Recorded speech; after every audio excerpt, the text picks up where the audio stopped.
అందరికీ నమస్తే అండి. ప్రస్తుతం జరుగుతున్న ఐపీఎల్లో అందరి కళ్ళు రెండు టీమ్స్ మీద ఎక్కువగా ఉన్నాయి. ఒకటి చెన్నై సూపర్ కింగ్స్.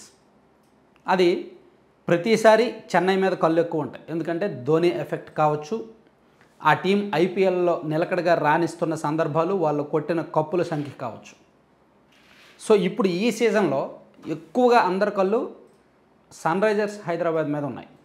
ఎందుకంటే తొలి మ్యాచ్లోనే వాళ్ళు 285 పరుగులు చేయడం, గత సీజన్లో నిరుడి సీజన్లో వాళ్ళు 200కు పైగా పరుగులు 4 సార్లు చేయడం. సో ఇట్లా సన్ రైజర్స్ హైదరాబాద్ లాస్ట్ సీజన్లో 2024లో అయితే ఫస్ట్లో ఓడిపోయారు. ఫస్ట్ 6 మ్యాచ్ల్లో 4 ఓడిపోయారు. దాంతో వాళ్ళ మీద ఎవరికి ఎక్స్పెక్టేషన్స్ లేవు. అటువంటిది చివరి మ్యాచ్ల్లో మాత్రం వరుసగా భారీ స్కోర్లు కొట్టుకుంటూ వెళ్ళిపోయారు, బాధేశారనమాట. దాంతో వాళ్ళు అనూహ్యంగా ప్లే ఆఫ్కి వచ్చారు, ఫైనల్కి వచ్చారు, సెకండ్ ప్లేస్లో ఉన్నారు, ఫైనల్లో ఓడిపోయారు. సో ఈ సీజన్ని సన్ రైజర్స్ హైదరాబాద్ చాలా పాజిటివ్గా స్టార్ట్ చేశారు. ఫస్ట్ మ్యాచ్లోనే భారీ స్కోర్లు, దాంతో వాళ్ళ మీద సోషల్ మీడియాలో విపరీతమైన రీల్స్ వచ్చాయి. అసలు ఐపీఎల్కి సంబంధించిన రీల్స్ ఒక 10 ఉంటే అందులో 8 ఎస్ఆర్హెచ్ మీదే ఉన్నాయి.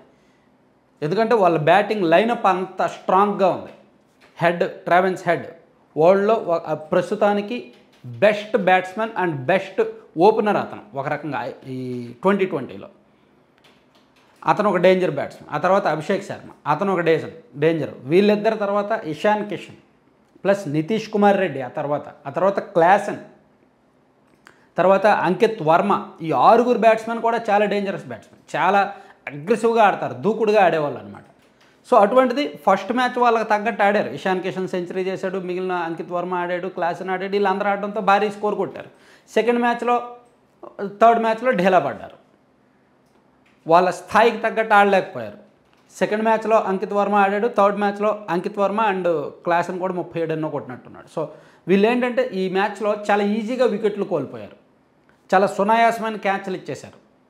లేని పరుగు కోసం ప్రయత్నించి రన్అట్ అయింది ఒకటే, అక్కడికక్కడ బాల్ లేపేసి వెంటనే అవుట్ అయిపోయింది నితీష్ కుమార్ రెడ్డి, ఎల్బిడబ్ల్యూ. ఇలా అంటే వీళ్ళ వికెట్ నిజానికి ఈ 2 మ్యాచ్లు చూసుకుంటే, నిన్న వైజాగ్లో జరిగిన మ్యాచ్ కావచ్చు, అంతకుముందు మ్యాచ్లో కానీ 2 బ్యాటింగ్ పిచ్లే. నాకు తెలిసి ఇప్పుడు ఐపీఎల్ జరుగుతుంది అంతా కూడా కంప్లీట్ బ్యాటింగ్ పిచ్లే తయారు చేస్తున్నారు. ఎందుకంటే ఇది ఎంటర్టైన్మెంట్ కాబట్టి బ్యాట్స్మెన్కి ఈజీగా ఉండేలాగానే తయారు చేస్తున్నారు పిచ్లు.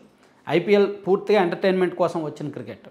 ఇందులో బౌలర్లకు సవాల్, బ్యాట్స్మెన్లకు ఈజీ, అందుకే ఎక్కువ స్కోర్లు నమోదవుతున్నాయి. చేజింగ్ కూడా చాలా ఈజీగా ఉంటుంది. అంత ఈజీ పిచ్ల మీద కూడా, బ్యాటింగ్ పిచ్ల మీద కూడా ఎస్ఆర్హెచ్ వాళ్ళు స్థాయికి తగ్గట్టు రాణించకపోవడానికి కారణం వాళ్ళు సహనం లోపించడము ప్లస్ కంగారు పడుతుండే. ఇమీడియట్గా వెళ్ళిన వెంటనే కొట్టేయాలి, లేదంటే వెళ్ళిపోవాలి అనే ఆలోచన. ఆ దృక్పథం మారాలి.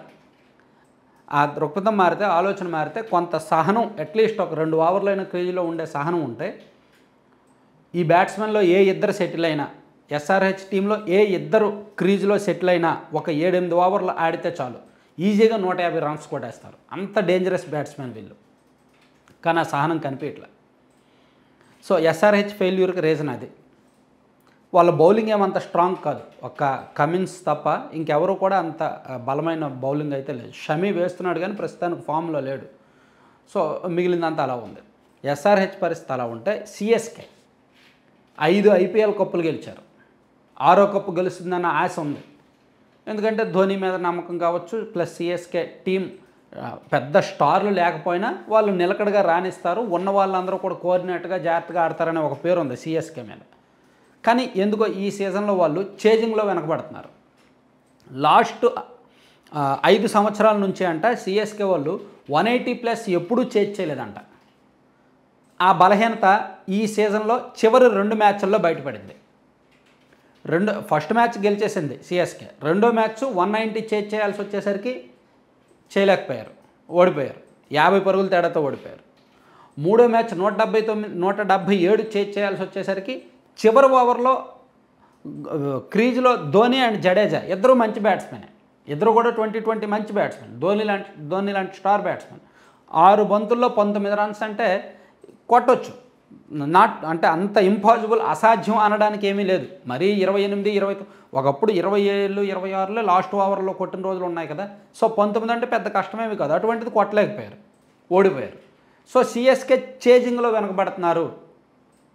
గత 5 సంవత్సరాల్లో వాళ్ళు ఎప్పుడు కూడా 180+ చేజ్ చేయలేదు అనే విషయం ఇప్పుడు బయటకు వచ్చింది. సో వాళ్ళ బలహీనత బయటకు వచ్చింది. దాంతో సిఎస్కే ఒక ప్రెజర్లోకి వెళ్ళిపోయింది. సో వీళ్ళు కూడా ఈవెన్ సిఎస్కే ఈ టీంలో అయితే పెద్ద స్టార్ బ్యాట్స్మెన్ అంతే ఎవరు లేరండి. రుతురాజ్ కావచ్చు, రాహుల్ త్రిపాఠి కావచ్చు, అండ్ కాన్వే, డెవన్ కాన్వే, వీళ్ళు ముగ్గురు ఉన్నారు. వీళ్ళ తర్వాత ధోని, జడేజా ఇట్లా ఉన్నారనమాట. అంటే వీళ్ళందరూ స్టార్లు కాదు, అలాగని తీసిపడేయాల్సిన బ్యాట్స్మెన్ కూడా కాదు. క్రీజ్లో ఒక ఇద్దరు ముగ్గురు సెటిల్ అయితే మాత్రం ఈజీగా 170, 180, 190 వరకు వెళ్ళొచ్చు. బౌలింగ్ కూడా వీళ్ళది బాగానే ఉంది, కానీ స్థాయికి తగ్గట్టు వేయలేకపోతున్నారు. ఎందుకో సిఎస్కే ఈ సీజన్లో వెనుకబడుతున్నట్టే కనిపిస్తోంది. వాళ్ళ బ్యాటింగ్ తీరు, బౌలింగ్ తీరు, పెర్ఫార్మెన్స్ చూస్తుంటే.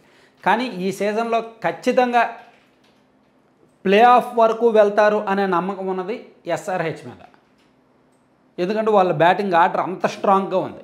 ఏ టీంలో కూడా ఇంత స్ట్రాంగ్ బ్యాటింగ్ లేదు, బ్యాటింగ్ లైనప్ లేదు, ఒక్క ఎస్ఆర్హెచ్కే ఉంది. కానీ వాళ్ళు కూడా స్థాయికి తగ్గట్లేరు. అనూహ్యంగా ఈ సీజన్లో ఆర్సీబీ ఇప్పుడు వరకు ఎప్పుడు కూడా ఆర్సీబీ కప్పు కొట్ల. ముంబై ఇండియన్స్ వాళ్ళు, సిఎస్కే వాళ్ళు 5 సార్లు కొట్టారు, నైట్ రైడర్స్ కొట్టారు, రాజస్థాన్ రాయల్స్ వాళ్ళు కొట్టారు, ఈవెన్ సన్ రైజర్స్ హైదరాబాద్ వాళ్ళు 2 సార్లు కొట్టారు. 2008లో 2009లో అనుకుంటు కదా, డెక్కన్ చార్జెస్ హైదరాబాద్ వాళ్ళు గిల్క్రిస్ట్ కెప్టెన్గా ఉన్నప్పుడు కొట్టారు. 2016లో కొట్టారు. సో ఆల్మోస్ట్ అందరూ, గుజరాత్ టైటన్స్ వాళ్ళు కొట్టారు. సో ఇప్పుడు వరకు ప్రతి సీజన్లో ఆడి ఒక్కసారి కూడా కప్పు కొట్టని టీం ఆర్సీబీ. ప్లస్ ఇందులో బలమైన వాళ్ళు ఉన్నారు. కోహ్లీ లాంటి బలమైన బ్యాట్స్మెన్ ఉన్నాడు. సో ఇప్పుడు ఆర్సీబీ చాలా పాజిటివ్గా ఉంది. ప్రస్తుతానికి పాయింట్ల పట్టికలో కూడా ఆర్సీబీ టాప్లో ఉంది. సో వాళ్ళు ఇదే పాజిటివ్ ఉంటే, ఇదే సానుకూల దృక్పథంతో వాళ్ళు వెళ్తే మాత్రం ప్లే ఆఫ్స్కి వెళ్ళడం ఆర్సీబీకి పెద్ద కష్టమేమీ కాదు అనేటట్టు ఉంది. కాకపోతే ఐపీఎల్ని మనం అంత ఈజీగా అంచనా వేయడం కష్టం. ప్లే ఆఫ్స్కి ఎవరు వెళ్తున్నారు అనేది ఈ 2-3 మ్యాచ్లు చూసి మనం అంచనా వేయలేం. 2020 క్రికెట్ ఏమైనా జరగచ్చు. ఎంత బలమైన బ్యాట్స్మెన్ ఉన్నా సరే ఆ రోజు ఆడే పెర్ఫార్మెన్స్ని బట్టి, ఆ గంటను బట్టే మనం రిజల్ట్ మారిపోద్ది అనమాట. అందులోకి ఇది ఒక్కొక్క టీము తన ప్రత్యర్థి టీంతో 2 మ్యాచ్లు ఆడతారు.